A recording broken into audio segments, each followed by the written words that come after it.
생화학 다음 시간 강의를 시작하도록 하겠습니다. 이번 시간은 핵산 4장입니다. 핵산에 대한 내용이고요. 5개의 서브타이틀로 구성이 되어 있습니다.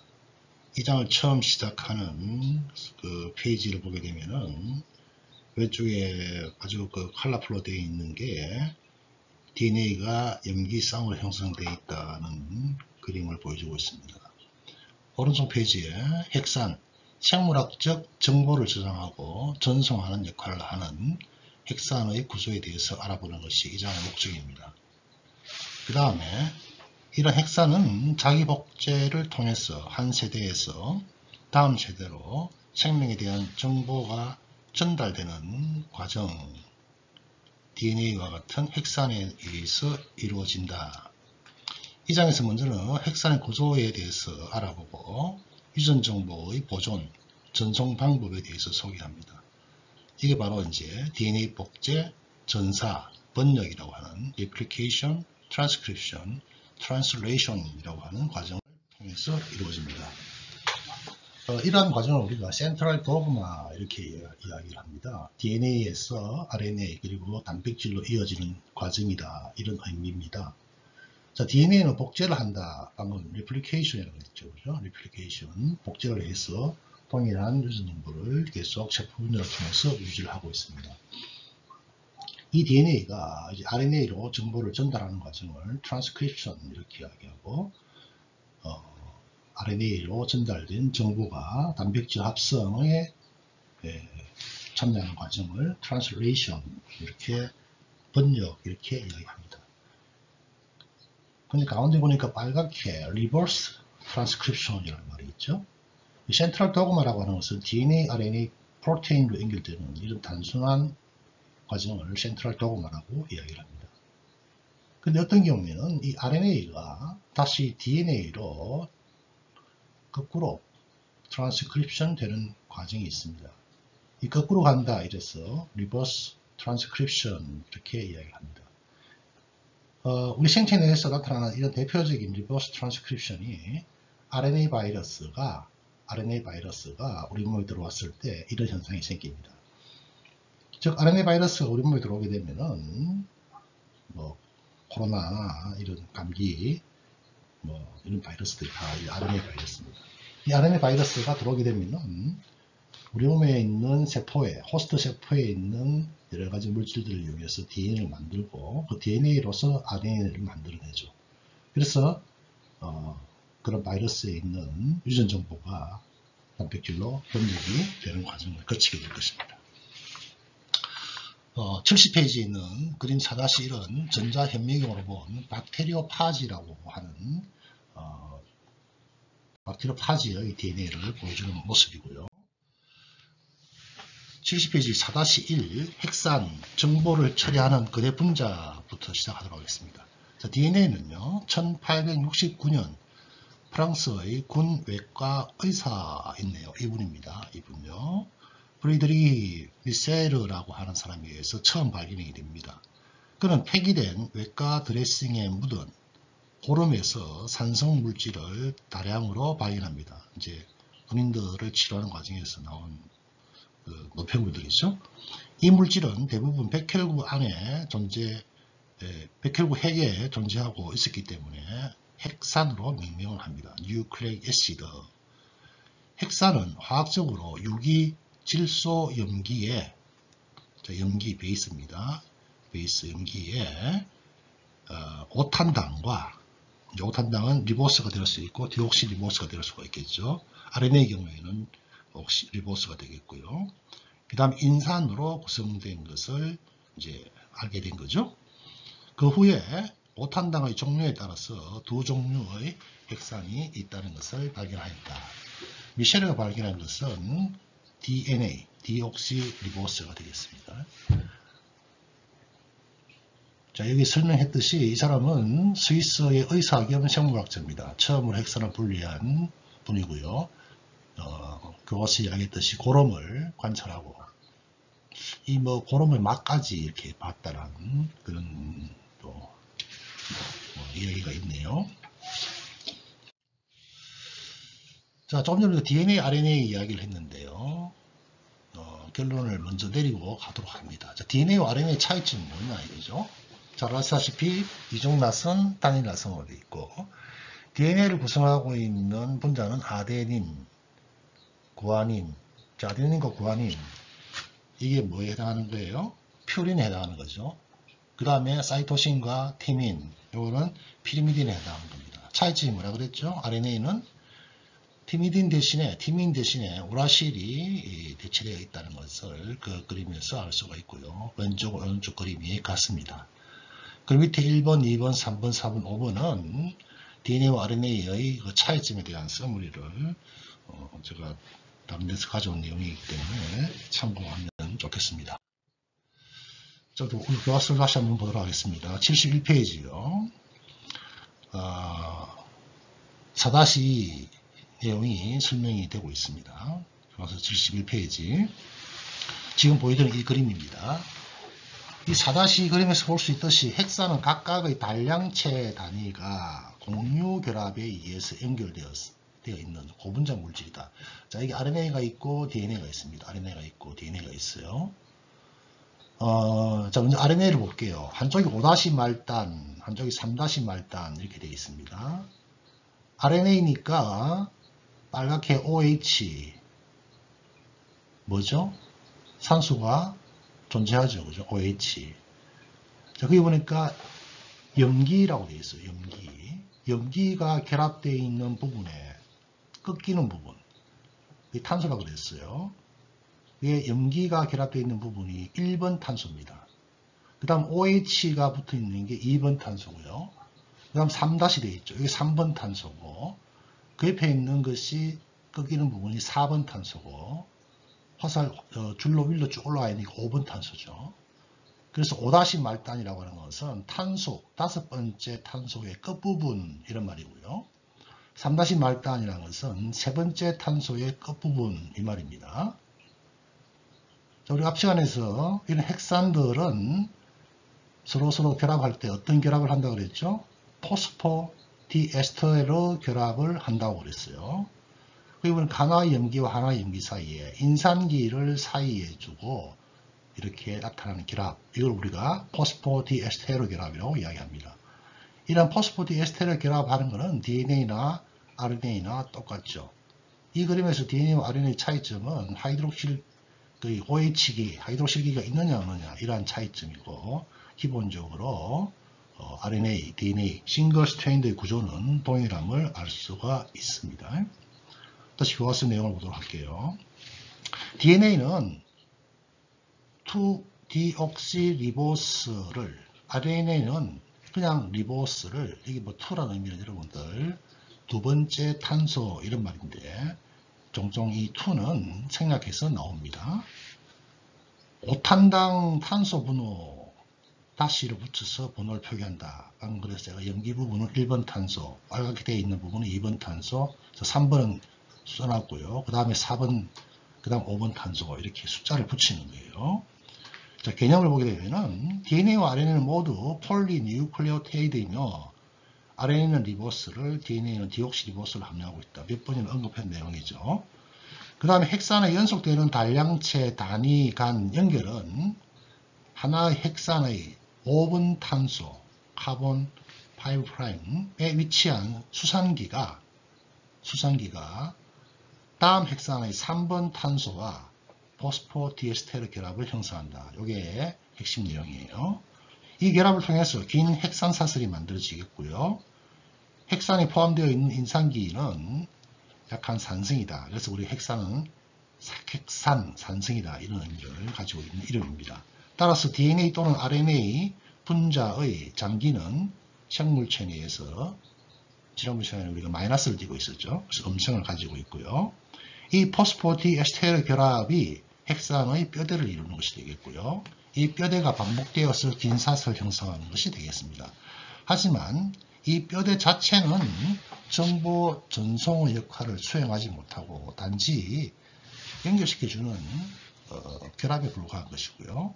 정보 저장 및 전송은 헥산의 이형 중합체가 담당하는 역할을 한다. 각 단량체는 5탄당의 1번 탄소에 복소 고리형 염기를 포함하고 있다. 염기 우리가 두 가지로 나누었고요. 밑에 있는 그림 4-3 우리가 지난번 시간에 봤던 그림입니다.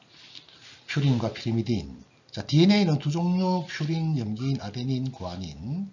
그 다음에 뭐 또 사이토신, 티민, 우라실, 또 RNA 우라실. 뭐 다시 정리되어 있죠. 개념 봅니다. 핵산의 염기는 퓨린, 아데닌, 구아닌과 피리미딘, 시토신, 티민, 우라실 두 종류가 있더라. 뭐 차이점이 이제 뭐가 차이점이 난다? 티민이냐, 우라실이냐, RNA에서 그 차이점이 있다. 이런 이야기입니다. DNA 또는 RNA의 5탄당 1번 탄소에 퓨린 및 피리미딘 염기가 결합되는데 이 결합을 글리코시드 결합 이렇게 이야기합니다. 글리코시드 결합. 퓨린 염기가 9번 질소, 퓨린 염기는 9번 질소가, 피리미딘 염기는 1번 질소가 5탄당의 1번 탄소와 결합하는 차이가 있다. 뭐 참고로 이해해 주십시오.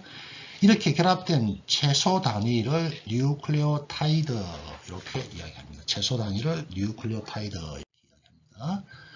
이 그림은 설명한 것이고요. 뉴클레오타이드 이렇게 이야기하고요. 그림 4-4 지금 보시고 있는 슬라이드에서 뉴클레오시드와 뉴클레오타이드의 차이점을 보여주고 있습니다. 자, 이 그림을 다시 한번 봐주기 바랍니다. 조금 전에 글리코시드 결합에 의해서 염기가 결합이 되어 있다 그랬어요. 그렇죠? 자, 거기 보니까 이거는 전부 다 DNA를 구성하고 있는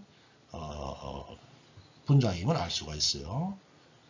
그러니까 거기 보니까 아데노신, 구아노신, 시티딘, 우라딘, 우리딘 이렇게 되어 있죠. 그죠? 그리고 좀 전에 아데닌, 구아닌, 시토신, 티민, 우라실이라고 했는데 이것이 5탄당과 결합을 하게 되면은 우리가 아데닌과 5탄당이 결합된 걸 이것을 우리가 아데노신 이렇게 합니다. 그 다음에 구아닌이 5탄당과 결합되게 되면은 구아노신 이렇게 이야기하고요.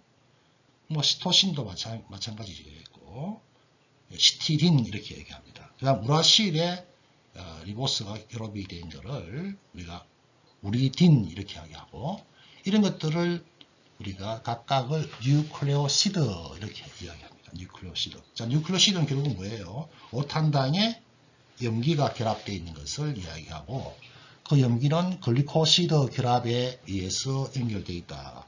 이 말이 되겠습니다. 이렇게 뉴클레오시드가 형성이 되고 나면은 5번 탄소에 뭐가 와서 붙죠? 인산기가 와서 붙게 됩니다. 그리고 인산기가 와서 붙게 되면은 아데노신의 5번 탄소에 인산기가 하나 붙어 있다. 그래서 아데노신 5' 인산 1인산, 아데노신 5-1인산, AMP, 이거는 우리가 ATP에서 인산기 두 개가 빠져나왔던 거하고 동일한 구조예요. 그 다음에 구아노신에 인산기가 와서 붙게 되면은 구아노신 5번 역시 마찬가지로 5번 탄소에 와서 붙겠죠. 5-1인산, GMP. GMP도 ATP처럼 우리 몸에서 에너지 화폐로 사용이 됩니다. 그 다음 시티딘, 그 다음에 우리딘 다 같은 모양으로 연결되어 있고 이런 것들을 뉴클레오티드 이렇게 이야기합니다. 그래서 이것을 하나의 채소 단위, 핵산을 이루고 있는 채소 단위라고 이야기를 하고 있습니다. 그 다음 페이지요. 70페이지로 넘어갑니다. 70페이지. 70페이지 아래 내용을 보도록 할게요. 따라서 뉴클레오티드는 뉴클레오시드 5,1인산으로 명명할 수 있다. 방금 이야기가 그 이야기가 되겠고요. 네 번째 줄. 모든 핵산은 뉴클레오티드의 중합체이다. 또 뉴클레오티드가 많이 붙어 있다. 그래서 우리가 폴리 뉴클레오티드라고 이름을 지을 수가 있겠죠. 몇 개의 잔사만으로 구성된 작은 중합체, 올리고 뉴클레오타이드 혹은 올리고머 이렇게 이야기합니다. 우리가 폴리라는 말을 붙이는 거하고 올리고라는 말을 붙이는 게 조금 다릅니다. 우리가 뭐 올리고당 이런 말을 많이 쓰죠. 그죠? 대체로 10개 미만의 경우는 올리고라는 표현을 많이 쓰고 10개보다 많은 경우는 많다는 의미를 폴리 이런 식으로 표현을 하고 있습니다. 오른쪽에 있는 페이지는 생략하도록 하겠습니다. 다음 페이지 넘기겠습니다. 14페이지로 넘어갑니다. 자, 14페이지에는 포스포디에스테르 결합의 형성과 안정성이라고 되어 있네요. 자, 뉴클레오티드 구조를 비유하면은 폴리뉴클레오타이드의 단량체들 사이에서 물 분자를 제거하여서 형성이 되고 있음을 알 수 있다. 이거는 지난번 시간에도 언급을 했던 내용들이고요.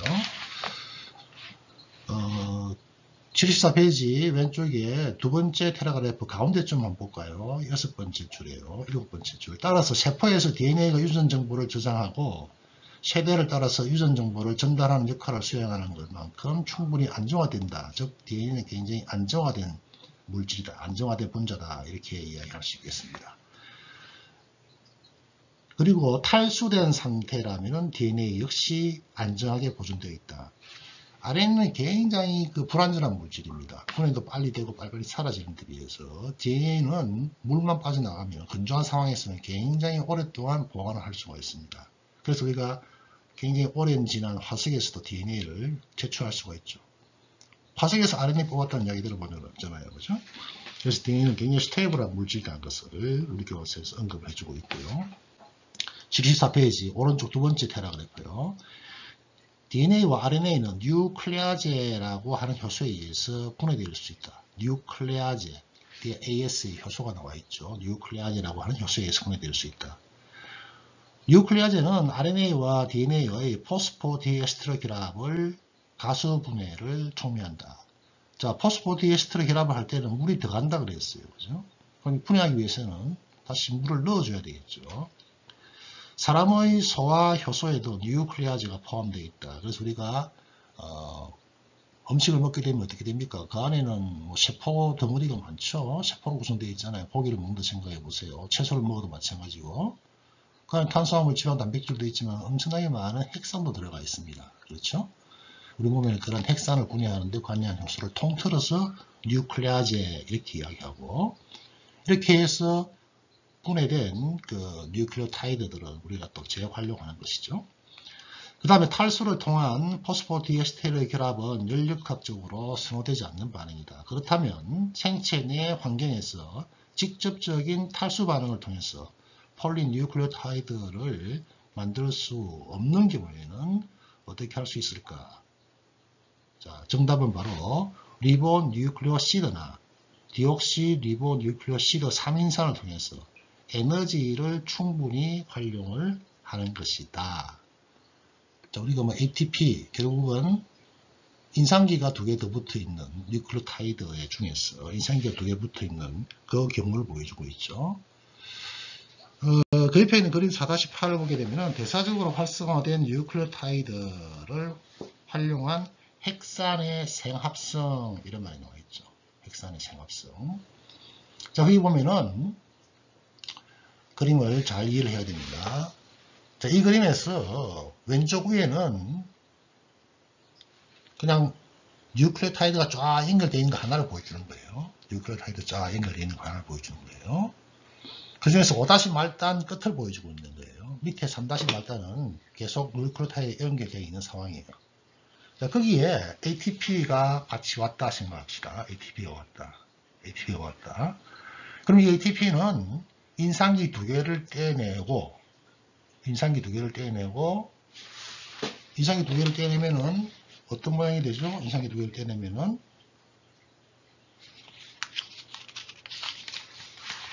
우리가 앞에서 배웠던 아데노신 5- 말단 1인산이 되는 거죠.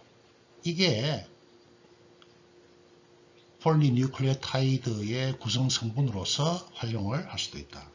그래서 ATP라고 하는 것은 에너지원으로서 중요하게 사용되지만 이것이 뉴클레오타이드를 형성할 수 있는 재료로서 사용이 된다. 이렇게 이야기를 하고 있습니다. 자, 그런데 이 경우에는 인산기가 두 개 떨어져 나오죠. 그죠? 그래서 인산기가 두 개 이렇게 제가 빨갛게 표시해 놓은 거 있죠?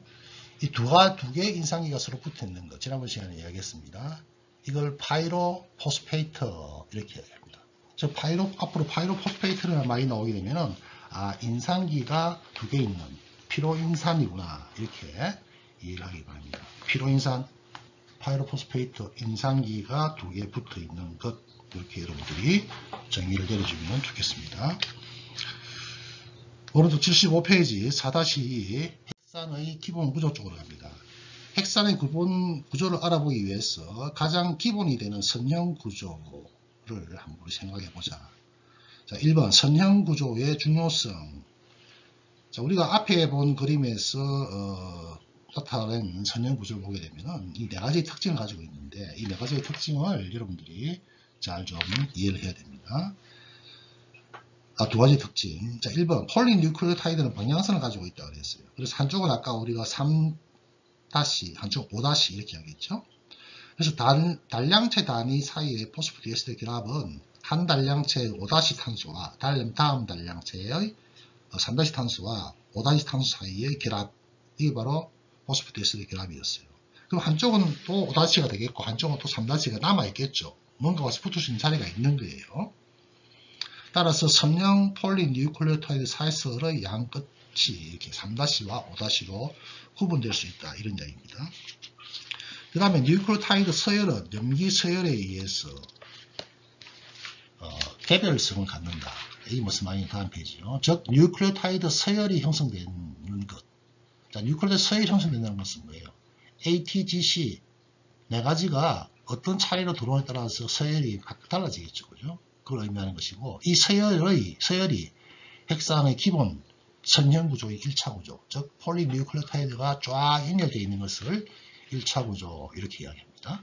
그래서 DNA나 RNA의 폴리뉴클레오타이드 서열을 이야기할 때마다 우리가 앞에서 그림 본 것 같이 하나의 긴 모식적으로 다 만든다면 복잡하겠죠. 복잡하기 때문에 그것을 간략하기 위해서 ATGC 세 가지 이름으로만 사용을 하게 될 것입니다. 화학 구조를 다 쓸 수 없잖아요. 뉴클레오타이드에 있는 아데노신 5-1인산 말이 너무 길죠. 또 그것을 뭐 인산기, 리보스기, 뭐 베이스까지 그림을 다 그리면은 너무 복잡하니까 그걸 줄여서 ATGC, RNA의 경우에는 T 대신 U를 표시를 하겠죠. 그죠? 그렇게 간략하게 해서 약으로서 사용을 한다, 이런 이야기고요. 그 예를 들어서 밑에 그렇게 약을 표현하겠다라고 하는 것이 나와 있네요. 거기는 ACGTT라고 하는 뉴클레오타이드들이 선형으로 결합되어 있는 모습을 예를 들어서 보여주고 있습니다. 그래서 그 도식을 보게 되면은 뭐 또 하이드록실기 이런 말이 나와 있는데 이 그림도 복잡하죠, 그죠? 그래서 우리가 그냥 숫자로만, 기호로만 표시하자, 이런 또 이야기가 밑에 나와 있고요. 자, 그런데 거기서 여러분들 꼭 알아야 될 게 DNA 한 가닥을 한쪽은 항상 5- 말단으로 끝난다 그랬죠, 그죠? 그래서 한쪽은 또 항상 3- 말단이에요. 근데 이 좌우가 바뀐다 그러면 뭐 그때마다 표기를 달리 해야 되겠죠, 그죠? 그래서 우리가 그 규칙을 정하는 거예요. 염기 서열만 사용할 때 이렇게 단 한 문자로서 표시를 할 수 있을 때 왼쪽은 5- 말단, 오른쪽은 3- 말단으로 표기를 하자. 이렇게 이제 규칙을 정하는 거죠. 그러면은 이 네 가지의 ATGC 네 가지가 서열화 딱 돼 있으면은 이거는 한쪽 끝은 5- 말단, 한쪽은 3- 말단. 그럼 이 다른 DNA와 이 DNA의 구조의 차이점, 이런 것들을 쉽게 비교할 수 있겠죠. 그 다음에 이 선형 구조, 즉 염기 서열의 중요성은 유전 정보가 이 기본 구조에 저장이 된다는 것입니다. 유전자는 각각 염기에 의해서 인코딩 되기 때문에 그렇죠. 유전 물질로서의 DNA, 유전자의 화학적 성질에 대한 연구는 여기 보니까 제가 또 그림을 이렇게 보였는데 이거 교과서 대응 문제로 합니다. 프리드리히 미셀이라고 하는 사람이 DNA를 최초로 추출한 1800년대부터 이제 시작이 되었어요. 아까 프레드리히 미셀은 제가 어떤 분인지 보여드렸고요. 일부 과학자들은 DNA가 유전 물질임을 가정하였지만 오직 4종류의 단량체만으로 구성되어 있다는 사실은 초반에 받아들이기가 굉장히 어려웠습니다. 이렇게 복잡하게 유전되는 그 정보가 ATGC라고 하는 4가지 문자에 의해서 저장이 되어서 전달된다. 처음에 받아들이기 어렵고 처음에 많은 사람들은 단백질이 유전 물질이라 생각을 했었어요. 지방은 유전물질일 가능성이 있지만 굉장히 그 환경 변화에서 산화되고 부패되기 쉽기 때문에 비교적 안정성을 가지고 있는 단백질이 유전물질일 가능성이다 라고 하는 것은 처음에는 그 사람들이 이렇게 많이 믿었습니다. 그렇지만 이제 그게 서서히 아님을 알게 되는 거죠. 1944년과 52년에 두 가지 중요한 실험을 통해서 DNA가 유전물질임이 확인이 됩니다. 1944년 오즈월드 에이버리라고 하는 사람과 콜린 맥클라우드라고 하는 사람, 그 다음에 맥린 맥카티라고 하는 이 세 분의 연구자, 이분들입니다. 이분들에 의해서 폐렴규균의 병원성 균주의 DNA가 비병원성 균주로 전송이 되어서 병원성으로 바뀔 수 있음을 발견합니다. 이게 그 옆에 가운데 있는 그림입니다. 가운데 그 그림 보니까 에이버리와 동료들이 밝힌 비병원성 폐렴규균이 병원균성으로부터 DNA를 받으면 병원성 균성을 나타내는 걸로 바뀌더라 하는 이것을 실험적으로 처음 증명을 하게 됩니다. 잠시 쉬었다가 수업 연결하도록 하겠습니다.